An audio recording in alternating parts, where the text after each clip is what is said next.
Hi, welcome back. It's Martin Vaughan again. I'm going to take you through the final step of setting up your entry in a typical ORCV race, and that's the crew, selecting the crew and the crew details. Now I'm back into my boat entry, and the tab here is crew list. That's the one we skipped over earlier. Currently it's only got myself in there.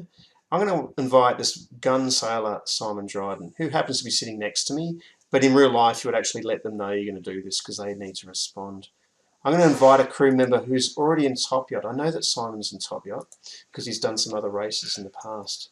So I'm going to search for him, Simon Dryden. This computer remembers it's there. It's got the mobile number, and I'm going to hit the search button. Now, as it searches, it looks, oh, there's Simon. He's done his race with dry white and pretty cool in 97. That's the guy. And I'm going to click SMS. Now, what's going to happen is Simon will get an SMS and say, hey, do you want to be added to this particular boat? And hopefully, there it is, it comes through to Simon sitting next to me. Simon will need to reply. He needs to reply with the word yes, which he then texts back to the TopYacht system. And once he does that, and I'll just refresh to make sure it comes through. Once he does that, you'll see Simon get listed here.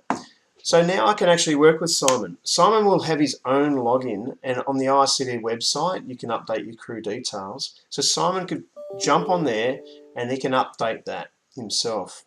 Also, as a skipper, I have the ability to edit his crew data for him. You want to be very careful. We personally believe that each crew member should own their own details. But there's Simon. He's going to be a watch lead for me, and for the race, I noticed that he hasn't got his PLB details, so I'll probably chase him up.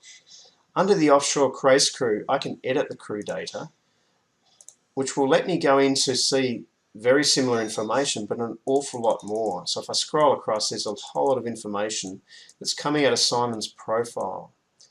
Now you want to set that up, but you're setting up the crew members' details, next of kin and things like that. The ORCV will be looking to see that this is set up properly. And again, we recommend that each individual sailor, each crew member owns their own data. You need to add all the crew members there, and if you are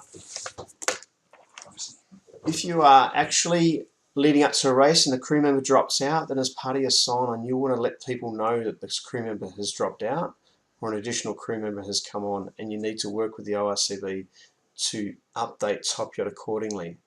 The final just warning is that there's information here which is quite private, and it's private information that I'm sure that each individual crew member will not want to be made public.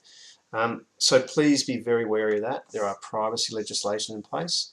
The ORCV has a need during the race for this information, but does not have a need that goes beyond the race. So that's crew members. It's fairly straightforward. Follow your nose. The first time may be a bit tricky, but you get used to it very quickly and the system works really well. So look, good luck with that. We'll leave you to it. Contact the ORCV office if you've got any issues whatsoever. Thanks for that.